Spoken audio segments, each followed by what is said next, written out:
మొన్న మీరు డిఎస్సిలో సెలెక్ట్ అయినా?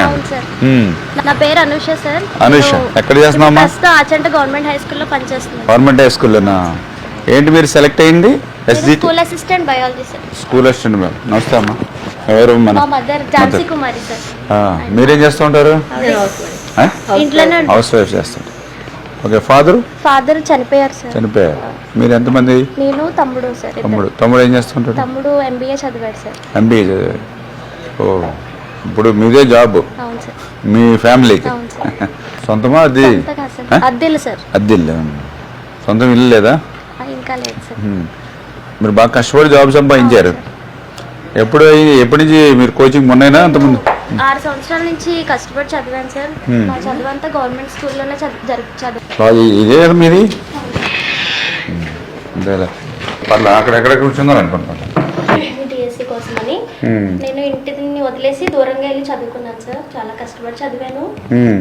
ఆ తర్వాత లాస్ట్ ఇయర్ గత ప్రభుత్వం డిఎస్సి ఇస్తామని చెప్పినా కూడా ఇవ్వలేదు సార్. నా కష్టాలు నిరూపించుకోవడానికి ఒక అవకాశం దొరుకుతుందా అని ఎదురు చూశాను. టీడీపీ ప్రభుత్వం వచ్చిన తర్వాత నాకు ఒక అవకాశం వచ్చింది. నేను చదువుకున్నదంతా నా ప్రతిభని నిరూపించుకోవడానికి ఒక అవకాశం వచ్చింది. నేను ఎగ్జామ్ రాసిన తర్వాత ప్రతిదీ కూడా certificate verification, call letter, appointment letter అన్నీ కూడా నిబంధనల ప్రకారమే జరిగాయి సార్. ఎలాంటి అవకతవకలు జరగలేదు. పారదర్శకంగా జరిగి ఉద్యోగం సాధించాను నేను. మేమైతే ఖచ్చితంగా చెప్తాము, మేమే కదా చూసాం సార్. సర్టిఫికేట్ వెరిఫికేషన్ అంతా కూడా చాలా, ఎంత లేట్ అయినా కూడా, గంట లేట్ అయినా కూడా ప్రతి అభ్యర్థిని ఖచ్చితంగా చూసి పరిశీలించిన తర్వాతే మాకు ఈ ఉద్యోగం ఇచ్చారు సార్. ఇప్పుడు మీరు మెరిట్ లో వచ్చింది సార్. రిజర్వేషన్ ఉందమ్మా? నాది మా కేటగిరీ అయితే ఎస్సీ సార్, కానీ నాకు ఓపెన్ లోనే వచ్చింది సార్. ఓపెన్ లోనే వచ్చింది. యాక్చువల్ గా మెరిట్ లో వచ్చింది. మెరిట్ లో వచ్చింది. ఎస్సీ రిజర్వేషన్ ఉన్నప్పటికీ గ్రేట్. కంగ్రాచులేషన్. ఎందుకంటే దానివల్ల ఏమైంది, ఇంక ఎస్సీలో ఇంకొకరికి ఉద్యోగం వచ్చింది ఆ కేటగిరీలో. ఇప్పుడు ఆ ఎస్సీ రిజర్వేషన్ ఉన్నా కూడా మీకు మెరిట్ లో వచ్చిందంటే మీరు కష్టపడి చదువుతానే కదా. రేసులో 1 year కోచింగ్ తీసుకుంది సార్ నరసాపురంలో. మళ్ళీ అవనగడ్డ వెళ్ళింది. మళ్ళీ 3 months కోచింగ్ తీసుకుని మళ్ళీ రివిజన్ క్లాసులకి ఒక 6 months వెళ్ళిందండి. వాళ్ళు డాడీ చనిపోయారని మళ్ళీ వచ్చిందండి. ఇంట్లో చదివిందండి. రాత్రి పగలు నిద్ర పోకుండా అసలు ఎంత కష్టపడి చదివిందంటే అసలు ఇంకా నేను మాటల్లో చెప్పలేనండి. చాలా కష్టపడి చదివింది తను. ఇలా కష్టపడటం కూడా వాళ్ళ డాడీ చాలా సపోర్ట్ చేశారు.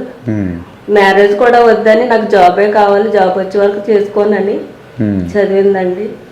కానీ ఇప్పుడు వాళ్ళ డాడీ కూడా వినలేదు. జాబ్ వచ్చే వరకు కూడా లేరండి ఆయన. అంత పట్టుదలగా పాపం.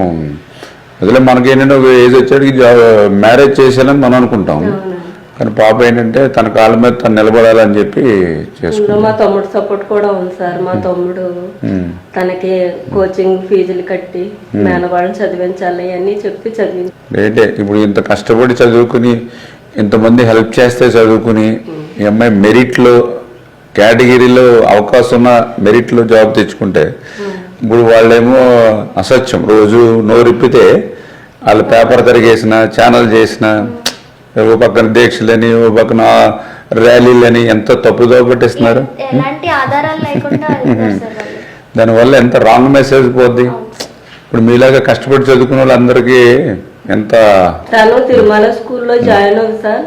ఇలా తొలి సంతకమని సీఎం గారు పెట్టంగానే మళ్ళీ రిజైన్ చేసేసి వెంటనే వచ్చేసి అవన్గా వెళ్ళిపోయింది సార్ చదువుకో. మన నోటిఫికేషన్ వచ్చినట్టే వెంటనే మళ్ళీ ఒక్క రోజు కూడా. మరి ఎంత దుర్మార్గం. రోజుకు 4 గంటలు పడుకుని చదువుకుని ఉద్యోగం సంపాదించుకుంటే ఇప్పుడు ఇలాంటి వాళ్ళ మీద అట్లాంటి అబద్ధాలు, అసత్యాలు, పోస్టులు కొనుక్కున్నారు, అవకతవకలు జరిగినాయి, రద్దు చేయాలి, సిబిఐకి ఎంక్వైరీ చేయాలంటే ఎంత తప్పుదో పట్టిస్తున్నారమ్మా వాళ్ళు. మాకే చాలా బాధ, ఆవేదన ఉంది. ఎందుకంటే మేమే రాయలేదు పరీక్షలు, కానీ ఇంత మంచి జరుగుతుంటే ఇంత చెడ్డ బురద వేస్తున్నారు.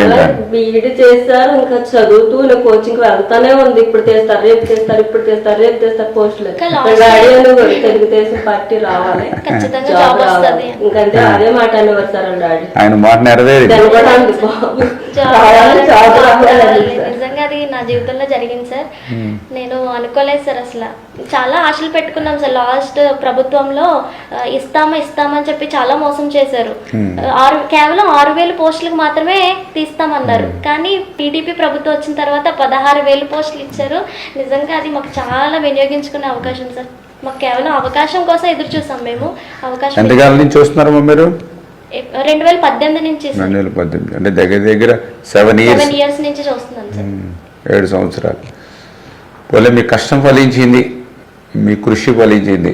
పాపం మీ ఫాదర్ ఎక్కడున్నా కూడా ఆయన ఆశీర్వాదాలు ఎప్పుడు ఉంటాయి మీకు. ఎందుకంటే మీరు ఆనందంగా సంతోషంగా మీరు సెటిల్ అయ్యారు కాబట్టి ఆయన మీ మధ్య లేకపోయినా పైన చూసుకుంటూ ఉంటారు. ఆయనకి అదే సాటిస్ఫికేషన్.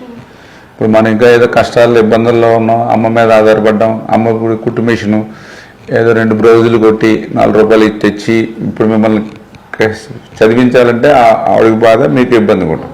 ఇప్పుడు మ్యారేజ్ చేయాలి. ఇప్పుడు చేయాలండి, 2 పిల్లలకి చేయాలండి. బాబు కూడా ఉన్నాడు. బాబున్నాడు. ముందు పాపకు చేసేయండి అమ్మా. పాపకు చేస్తే అంటే బాబు పెద్దడే మేము పెద్దాను. పాపకు చేస్తే చదవాలనే అంటుంది సార్. లేదమ్మా, ఇక జాబ్ వచ్చింది కదా, ఇప్పుడు మ్యారేజ్ చేసుకున్నా చదువుకోవచ్చు, ఇబ్బంది ఏమీ లేదు. చదువుకు ఇప్పుడు నీలాగా ఇంత కష్టపడుకున్న వాళ్ళకి ఇబ్బంది ఏమీ లేదు. వాళ్ళు ఫ్యామిలీ సెటిల్ అవుతా ఉన్నారు ఈ జాబ్ తోటి. చాలా సంతోషం. ఇటువంటి వాళ్ళకి రేపు పొద్దున ఏం చెప్పాలనే చూడండి మీరు అందరూ కూడా మెసేజ్. మేమైతే ఎలాంటి రాజకీయంగా ఎవరిని తీసుకొని డబ్బులు ఇచ్చి కొనుక్కోలేదు సార్. జాబ్ని కష్టపడి చదువుకున్నాం సార్. అవును, మీకు తెలుసు అది. బయట ఆయన మాటలుంటే బయట వాళ్ళు ఏమనుకుంటారు, రేపు ప్రిపేర్ అయ్యే వాళ్ళు కానీ వాళ్ళు కానీ ఇప్పుడు చదువుకోక్కర్లేదు, మెరిట్ అవసరం లేదు, డబ్బులుంటే సరిపోద్ది అనుకుంటే రేపు పొద్దున యువత కూడా పాడైపోతారా లేదా? పాడైపోతారుగా యువత. మన యువతకి ఏం సందేశం ఇవ్వాలి? బాగా చదువుకోవాలి, కష్టపడాలి, కష్టపడి చదువుకుంటే ఇదిగో ఈ పాపలాగా మంచి ఉద్యోగం వస్తుంది అని వీళ్ళని చూపించి వాళ్ళు చదువుకోమని చెప్పాలి. మీకే సన్మానం చేయాలి పాపలంతా కష్టపడి చదివించి. మీరు మీకు ఎప్పుడు అండగా ఉంటాం. మీరేం భయపడక్కర్లా, బెంగ పెట్టుకోవాల్సిన అవసరంలా వాళ్ళ గురించి. మీకు చంద్రబాబు నాయుడు, లోకేష్, పవన్ కళ్యాణ్ గారు అందరూ అండగా ఉంటాం. మిమ్మల్ని ఎప్పుడు కాపాడుకుంటూనే ఉంటాం. ఇప్పుడే మనం ఝాన్సీ గారి వాళ్ళ ఇంటికి రావడం జరిగింది. ఆమె భర్త విజయ్ కుమార్ గారు దూరమైనప్పటికీ ఆ యొక్క బాధ్యతలను ఆమె భుజస్కంధాల మీద వేసుకుని అనూషను కష్టపడి చదివిస్తే మొన్ననే మెరిట్లో 2025 డిఎస్సిలో అనూష సెలెక్ట్ అవడం జరిగింది. ఆ పాప చెప్తూ ఉంది, ఎస్సీ కేటగిరీ ఉన్నప్పటికీ కూడా మెరిట్లో ఆ అమ్మాయికి సెలెక్ట్ చేయడం జరిగింది. దాని వెనుక ఎంతో కష్టం చెప్పింది. ఇప్పుడే ఆ అమ్మాయి 2018 నుంచి అహర్నిశలు శ్రమిస్తూ ఉన్నాను, హైదరాబాదు సైతం కోచింగ్కి వెళ్ళి ప్రిపేర్ అవుతున్నటువంటి పరిస్థితి. తండ్రి చనిపోతే మళ్ళీ ఇంటికి వచ్చి ఇంటి దగ్గర కోచింగ్ తీసుకున్నటువంటి పరిస్థితి.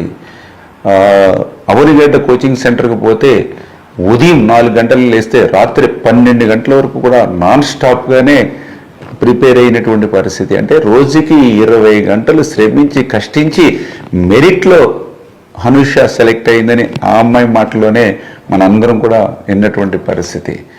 సొంత ఇల్లు కూడా లేనటువంటి పరిస్థితి. మేనమామ ఆర్థికంగా సహాయం చేస్తే ఆ కోచింగ్ సెంటర్లకు డబ్బులు కట్టుకునేటువంటి పరిస్థితి. అటువంటి మెరిట్లో ఇవాళ డిఎస్సి ఉద్యోగం సంపాదిస్తే దీనికి అడ్డంకులు సృష్టిస్తూ సిబిఐకి ఇవ్వాలి, రద్దు చేయాలి అనేటువంటి విధంగా ఈరోజు జగన్మోహన్ రెడ్డి మాట్లాడుతూ ఉండడం అని అంటే ఎంత అబద్ధాలు నోరు తెరిస్తే మాట్లాడుతున్నాడో ఈ కుటుంబాన్ని చూస్తేనే మనందరికీ కూడా అర్థమవుతున్నటువంటి పరిస్థితి. ఖచ్చితంగా ఎటువంటి ఇబ్బంది లేకుండా, ఎటువంటి బెంగ లేకుండా ఉండండి ఈ కుటుంబానికి. మేమందరం కూడా చంద్రబాబు నాయుడు గారు, పవన్ కళ్యాణ్ గారు, లోకేష్ బాబు గారు అండగా ఉంటాం. మీ అందరికి కూడా భరోసాగా ఉంటామని చెప్పి కూడా ఇంటికి వచ్చి వాళ్ళకి మాట కూడా ఇవ్వడం జరుగుతుందని చెప్పి మీ ద్వారా తెలియజేస్తాం.